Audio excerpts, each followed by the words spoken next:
Hello everyone, स्वागत है आपका पी मैक्स क्लासेज में। आज हम स्टार्ट करने जा रहे हैं निर्देशांक ज्यामिति और क्लास 10th का, 11th का, 12th का, इसमें सब तरह के निर्देशांक ज्यामिति कवर हो जाएंगे। इसमें सबसे पहले पढ़ेंगे क्या है चैप्टर का नाम, निर्देशांक ज्यामिति, कोऑर्डिनेट ज्योमेट्री, कोऑर्डिनेट जियोमेट्री। सबसे पहले इसके जनक कौन है, निर्देशांक ज्यामिति के फादर कौन है, तो इसके जनक हैं रेनी देकार्ते। इसके जनक हैं रेनी देकार्ते इसके जनक हैं।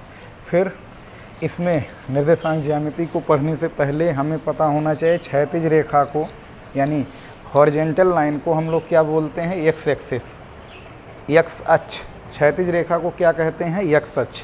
ऊर्ध्वाधर रेखा को कौन सा अक्ष कहते हैं, वर्टिकल लाइन को हम लोग बोलते हैं वाई एक्सिस, वाई अक्ष। दोनों के इंटरसेक्शन पॉइंट को, कटान बिंदु को हम लोग क्या बोलते हैं, मूल बिंदु, ओरिजिन। इसका निर्देशांक होता है 0 0। अच्छा, ये दोनों अक्ष, इसको एक्स अक्ष बोलते हैं और इसको बोलते हैं वाई अक्ष। ये दोनों अक्ष किसी तल को, किसी सतह को 4 भागों में क्या करते हैं, डिवाइड करते हैं, बांटते हैं, और प्रत्येक भाग को हम लोग क्या बोलते हैं, चतुर्थांश, क्वाड्रेंट बोलते हैं। इसमें ये है प्रथम चतुर्थांश, इसको बोलते हैं प्रथम चतुर्थांश, फर्स्ट क्वाड्रेंट। इसको बोलते हैं द्वितीय चतुर्थांश, सेकंड क्वाड्रेंट, द्वितीय चतुर्थांश। इसको बोलते हैं तृतीय, थर्ड, और इसको बोलते हैं चतुर्थ। बात समझ में आई? तो जब दोनों एक्सिस एक दूसरे को एक पॉइंट पर कट करते हैं, जिसको हम लोग ओरिजिन कहते हैं, मूल बिंदु कहते हैं, ठीक है, जब ये एक दूसरे को काटते हैं तो ये 4 भागों में बांटते हैं एक दूसरे को, उस तल को, उस सतह को, प्रथम चतुर्थांश, first quadrant, second, third, fourth quadrant. अच्छा, यहाँ का कोऑर्डिनेट निर्देशांक होता है 0 0। अगर एक्स अक्ष पर हम लोग चल रहे हैं तो एक्स अक्ष को हम लोग भुज भी कहते हैं, ऑर्डिनेट। एक्स अक्ष को क्या कहते हैं, भुज। और वाई अक्ष पर अगर हम चल रहे हैं तो वाई अक्ष को हम लोग कहते हैं कोटि, अब सीसा। एक्स अक्ष को हम लोग बोलते हैं भुज, वाई अक्ष को हम लोग क्या कहते हैं, कोट कहते हैं। एक्स अक्ष को भुज के नाम से जाना जाता है, वाई अक्ष को किस नाम से जाना जाता है, कोट। अब कहीं भी किसी भी चतुर्थांश का निर्देशांक लिखते समय हम पहले भुज देखते हैं, फिर क्या देखते हैं, कोट देखते हैं। यानी पहले एक्स अक्ष पर चलते हैं, फिर किस अक्ष पर चलते हैं, फिर वाई अक्ष पर चलते हैं। किसी भी निर्देशांक को लिखते समय, किसी भी चतुर्थांश के निर्देशांक को लिखते समय हम सबसे पहले भुज देखते हैं, फिर क्या देखते हैं, कोट देखते हैं पहले। तो अच्छा, ये दूरी हमने मान लिया प्लस, ये प्लस माना जाता है मूल बिंदु के दाहिनी तरफ की दूरी को। ऊपर की दूरी को क्या माना जाता है, पॉजिटिव, प्लस बाएं ओर की दूरी को क्या माना जाता है, नेगेटिव। नीचे की दूरी को क्या माना जाता है, नेगेटिव।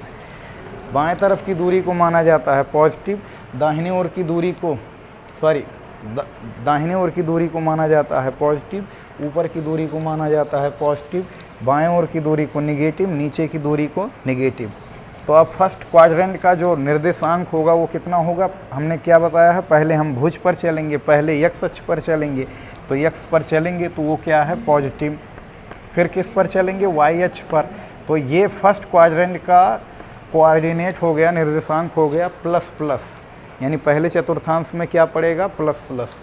दूसरे चतुर्थांश का अगर हमें निर्देशांक बताना है तो दूसरे चतुर्थांश में क्या होगा, पहले माइनस, फिर क्या, प्लस, यानी माइनस प्लस।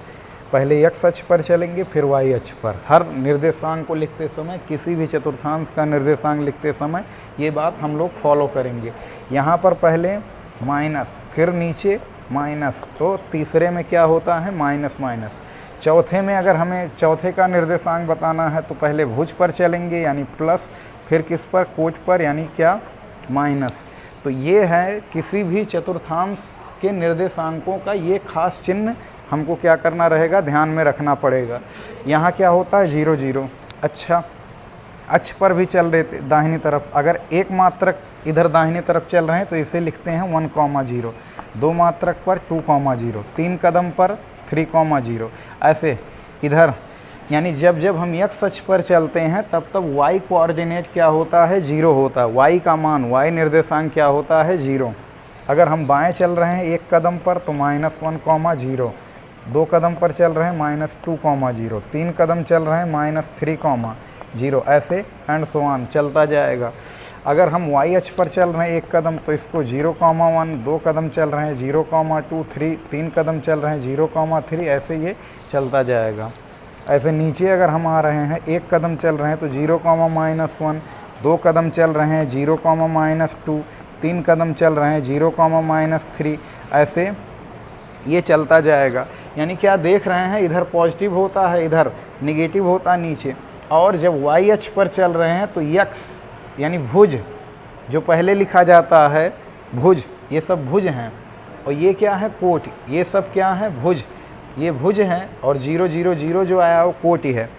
यानी जब x अक्ष पर चलते हैं तो y कोऑर्डिनेट, y निर्देशांक 0 होता है। जब y अक्ष पर चलते हैं तो x का निर्देशांक क्या होता है, 0।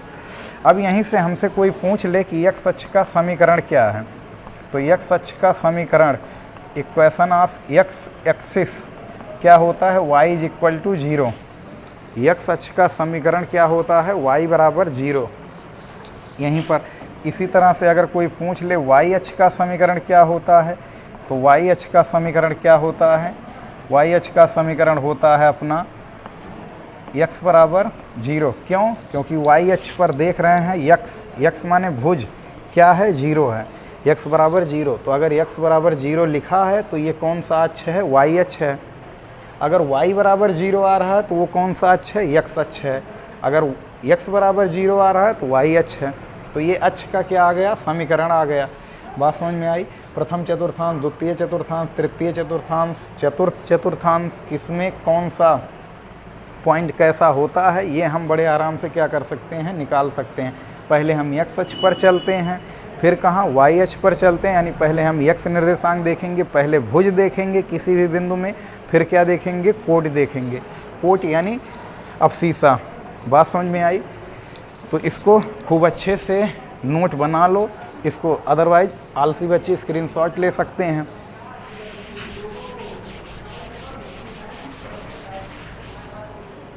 अब हम बच्चों पढ़ेंगे दो बिंदुओं के बीच की दूरी। दो बिंदुओं के बीच की दूरी, दो बिंदुओं के बीच की दूरी, डिस्टेंस बिटवीन 2 पॉइंट, दो बिंदुओं के बीच की दूरी। और इसका हम डेरिवेशन भी करेंगे, इस फॉर्मूले का निगमन भी करेंगे। और निगमन के लिए हम पाइथागोरस का प्रमेय इस्तेमाल करेंगे। पाइथागोरस का प्रमेय समकोण त्रिभुज के लिए लागू होता है। कर्ण का वर्ग जो होता है वो लंब के वर्ग और आधार के वर्ग के क्या होता है, योगफल के बराबर होता है। तो यहाँ पर हम मान ले रहे हैं एक पॉइंट है अपने पास, एक पॉइंट है, एक बिंदु है x1, y1, और एक दूसरा पॉइंट है अपने पास x2, y2। इसको नाम दे दे रहे हैं a, इसको नाम दे दे रहे हैं क्या, b। ये दूरी हम लोगों को क्या करनी है, फाइंड आउट करनी है, निकालनी है। तो इसके लिए हम क्या कर ले रहे हैं, ये y अक्ष खींच ले रहे हैं। ये कौन सा अक्ष खींच ले रहे हैं, x अक्ष। यहाँ से अब ज़रा बताना, x1, y1 तक पहुँचने के लिए पहले कहाँ चलना पड़ा होगा, x अक्ष पर कितनी दूरी, ये दूरी है x1, और ऊपर भी फिर चलना पड़ा होगा, ये दूरी है कितना, y1, और पहुँच गए कहाँ पर, बिंदु A पर। x1 दूरी चलकर, y1 दूरी चलकर पहुँच गए x1, y1 पर। ऐसे इस पॉइंट पर पहुंचने के लिए पहले चलना पड़ा होगा हमको, x2 दूरी चलना पड़ा होगा। और ये दूरी कितनी है अपनी, x1 दूरी। ये क्या है, अपना ओरिजिन है, 0 0 है, मूल बिंदु है। यहाँ से यहाँ फिर ऊपर जाना पड़ा होगा। ऊपर वाली दूरी कितनी है, अपनी y2 दूरी है। बात समझ में आई। यहाँ से हम क्या कर दे रहे हैं, परपेंडिकुलर ड्रा कर दे रहे हैं। अच्छा, इस डिस्टेंस के बारे में क्या ख्याल है, ये दूरी हो जाएगी अपनी x2 - x1। ये दूरी कितनी हो जाएगी, x2 - x1। x2 minus x1। तो अगर ये दूरी x2 माइनस x1 होगी तो ये दूरी कितनी होगी बच्चों, x2 माइनस x1। अच्छा, ऐसे ये दूरी पूरी y2 है, ये दूरी y1 है, तो इतनी सी दूरी क्या हो जाएगी, y2 माइनस y1। अब इस ट्रायंगल में जैसा कि हमने यहाँ से परपेंडिकुलर ड्रा किया है, इस ट्रायंगल में अगर इसको नाम दे दें C, तो ट्रायंगल ABC में अगर हम पाइथागोरस का प्रमेय लगाएं, इन ट्रायंगल ABC पाइथागोरस के प्रमेय से, तो पाइथागोरस का प्रमेय क्या है, AB का वर्ग कर्ण का वर्ग बराबर आधार का वर्ग, इसको AC को आधार मान ले रहे हैं और इसको BC को क्या मान ले रहे हैं, लंब मान ले रहे हैं। तो कर्ण का वर्ग लंब के वर्ग और आधार के वर्ग के योग के क्या होगा, बराबर होगा। AB हमें निकालना है डिस्टेंस, तो इसको ऐसे ही रहने दे रहे हैं। AC हमें पता है, यहाँ से यहाँ तक की डिस्टेंस हमें पता है, क्या है, x2 माइनस x1 का होल स्क्वायर, प्लस BC का मान भी हमें पता है, BC ये डिस्टेंस है बच्चों, BC ये डिस्टेंस है, BC कितना है, इसका मान y2 माइनस y1 और इसका होल स्क्वायर। इधर से स्क्वायर हटा देंगे तो ये आ गया अपने पास फॉर्मूला दो बिंदुओं के बीच की दूरी का। इधर से स्क्वायर हटाएंगे, दूसरी तरफ लग जाएगा प्लस, कितना हो जाएगा, x2 माइनस x1 का whole square plus y2 minus y1 का होल स्क्वायर। तो ये आ गया distance between two given point.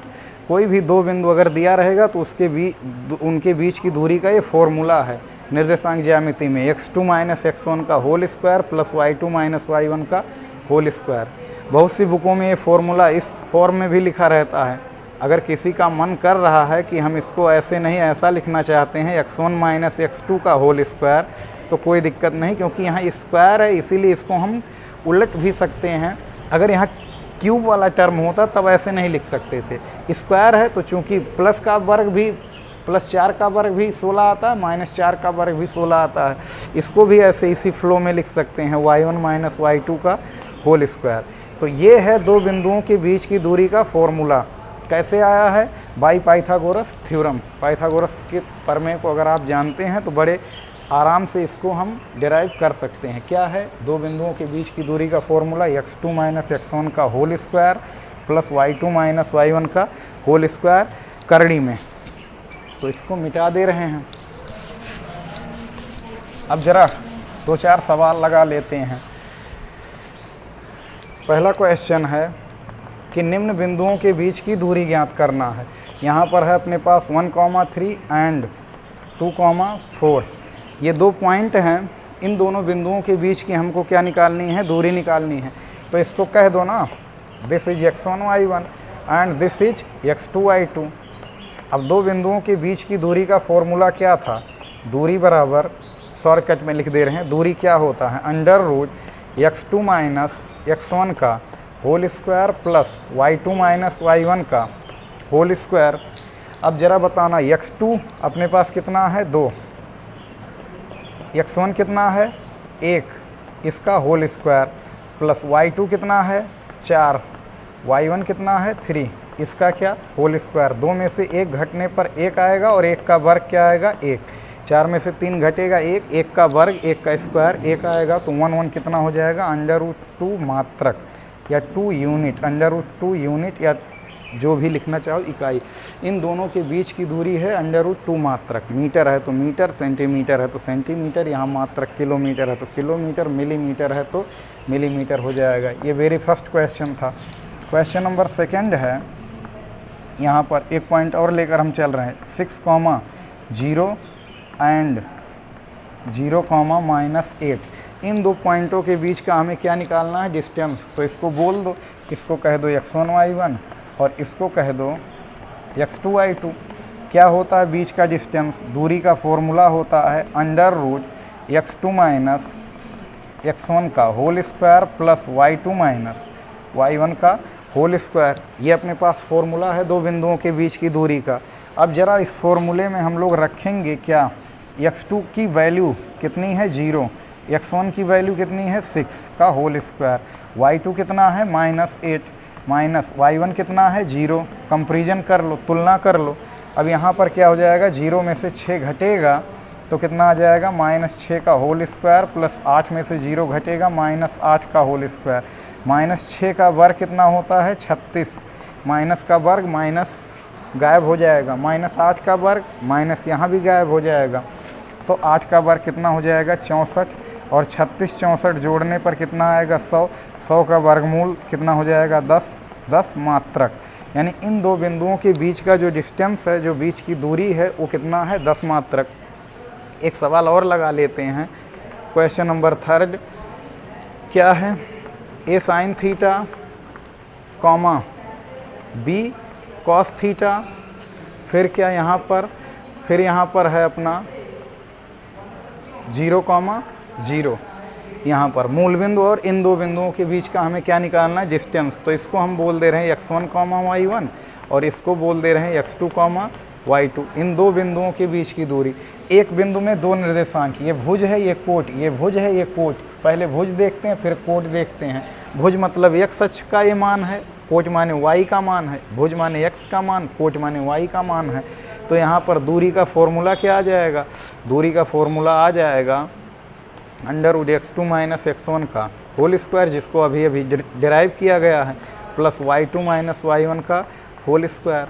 तो क्या हो जाएगा x2 अपने पास कितना है 0, x1 कितना है a sin थीटा का होल स्क्वायर। यहाँ पर क्या कर दे रहे हैं बच्चों, थोड़ी देर के लिए यहाँ पर a कर दे रहे हैं, बात समझ में आई। अच्छा, y2 की जगह पर y2 भी 0 है अपना, y1 कितना है a cos थीटा, इस पूरे का क्या होल स्क्वायर। 0 में से कुछ भी घटाने पर कोई फ़र्क नहीं पड़ता, वही राशि रह जाती है।